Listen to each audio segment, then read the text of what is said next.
Salam, selamat pagi buat anak-anak semanti, siswa-siswi yang Pak Guru kasihi. Pada kesempatan ini kita akan belajar satu tema lagi khusus yang kelas 12. Materi yang akan kita bahas pagi hari ini adalah pelanggaran HAM. Adapun dasar Alkitabnya dalam Yesaya pasal 1 ayat 16 sampai 17. Silakan semua buka Alkitabnya. Pak Guru juga akan baca buat kita semua. Basuhlah, bersihkanlah dirimu, jauhkanlah perbuatan-perbuatanmu yang jahat dari depan mataku. Berhentilah berbuat jahat, belajarlah berbuat baik, usahakanlah keadilan, kendalikanlah orang kejam, belalah hak anak-anak yatim, perjuangkanlah perkara janda-janda. Satu ayat lagi di dalam Yakobus pasal 1 ayat 27. Begini firman Tuhan. Ibadah yang murni dan yang tak bercacat di hadapan Allah Bapa kita, ialah mengunjungi yatim piatu dan janda-janda dalam kesusahan mereka, dan menjaga supaya dirinya sendiri tidak dicemarkan oleh dunia.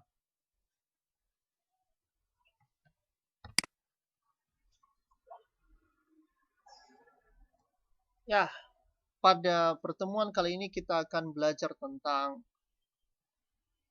satu studi kasus yang dialami oleh seorang Nirmala Bonat. Dia ini adalah seorang gadis dari desa Tuapakas, Kecamatan Kualin, Kabupaten Timur Tengah Selatan di NTT. Dia ini menjadi TKW di Malaysia sebagai pembantu rumah tangga. Nirmala adalah anak dari pasangan petani miskin, yaitu Daniel Bonat dan Martha Tony. Tenaga kerja wanita yang bekerja sebagai pembantu rumah tangga ini diperlakukan secara tidak baik, tidak adil oleh majikannya di Malaysia. Wajah dan badannya digosok dengan setrika panas oleh majikannya hingga dia mengalami luka-luka serius di dalam tubuhnya. Peserta didik semua yang Pak Guru kasihi bisa mencari di Google tentang kasus ini. Bisa melihat kasus ini dengan secara detail. Namun sekilas kita bisa lihat kasus ini sangat menyayat hati. Nah, dari kasus ini ada beberapa pertanyaan penting yang perlu kita munculkan dalam pikiran kita. Pertama, apakah yang kamu pikirkan tentang peristiwa yang dialami oleh Nirmala Bonat? Apakah perlakuan yang dialami oleh Nirmala Bonat itu adalah hal yang wajar dialami oleh seorang pembantu rumah tangga? Kemudian, pertanyaan yang kita munculkan lagi dalam pikiran kita. Bagaimana seharusnya kita memperlakukan sesama manusia meskipun ia mempunyai status sosial atau ekonomi di bawah kita? Ini kita jawab sendiri di dalam hati, dalam sikap, dan dalam tingkah laku kita sehari-hari apabila kita menemui hal-hal yang serupa terjadi. Secara umum, pelanggaran HAM terbagi menjadi dua jenis. Satu, pelanggaran HAM berat, yaitu kejahatan genosida dan kejahatan manusia. Jadi pelanggaran HAM berat ini dibagi dua, yaitu kejahatan genosida dan kejahatan manusia. Apa itu kejahatan genosida? Kejahatan genosida itu adalah setiap tindakan yang dilakukan dengan maksud untuk membinasakan atau meniadakan seluruh atau sebagian kelompok bangsa, ras, kelompok etnis, atau kelompok agama.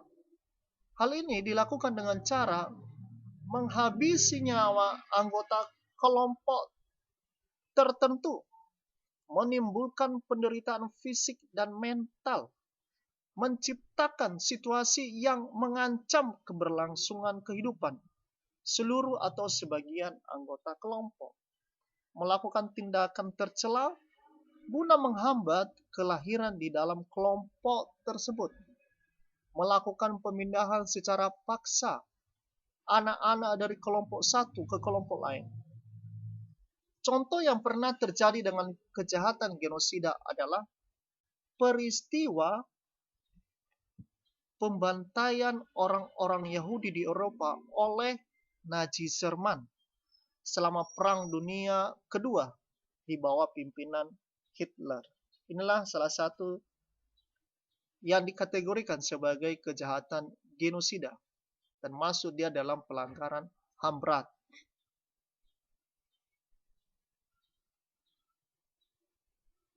Kejahatan manusia, kejahatan HAM berat yang lain yang dimaksud dengan kejahatan manusia adalah serangan meluas yang ditujukan langsung kepada penduduk sipil di wilayah tertentu. Serangan ini dapat berupa pembunuhan, perbudakan, penyiksaan, penghilangan orang secara paksa, pemerkosaan, pelacuran secara paksa, pemanduran, atau sterilisasi secara paksa. Contoh tindakan yang dilakukan oleh pemerintah Myanmar dan kelompok Arakan yang melakukan kampanye pembersihan etnis terhadap kaum Muslim Rohingya sejak Juni 2012. Pemerintah Burma atau Myanmar ini menganggap bahwa kaum Rohingya adalah imigran ilegal yang berasal dari Bengali. Mereka tidak diberi hak tinggal di Myanmar atau di Burma. Inilah yang termasuk dalam pelanggaran HAM berat. Pelanggaran HAM terbagi jadi dua jenis. Ya. Satu tadi adalah pelanggaran HAM berat dan pelanggaran HAM ringan. Apa maksudnya pelanggaran HAM ringan?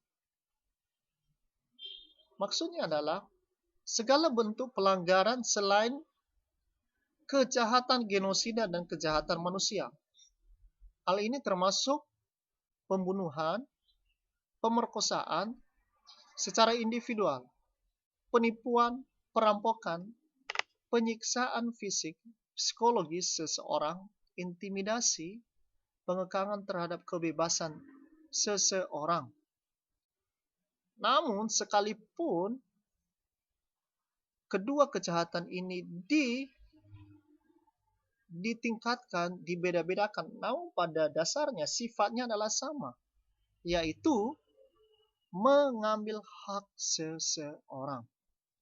Inilah pelajaran yang bisa kita lihat dari materi kali ini. Kesimpulan dari pelajaran kita kali ini adalah pertama, pelanggaran HAM berat karena tindakan-tindakannya menyebabkan banyak orang atau massa kehilangan hak hidup atau kemerdekaannya sebagai manusia.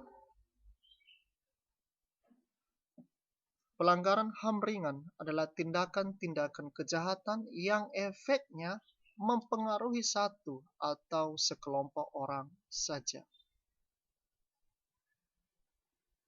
Tapi kedua pelanggaran ini sifatnya sama, seperti yang Pak Guru sampaikan tadi, sifatnya sama, yaitu menghilangkan hak seseorang manusia.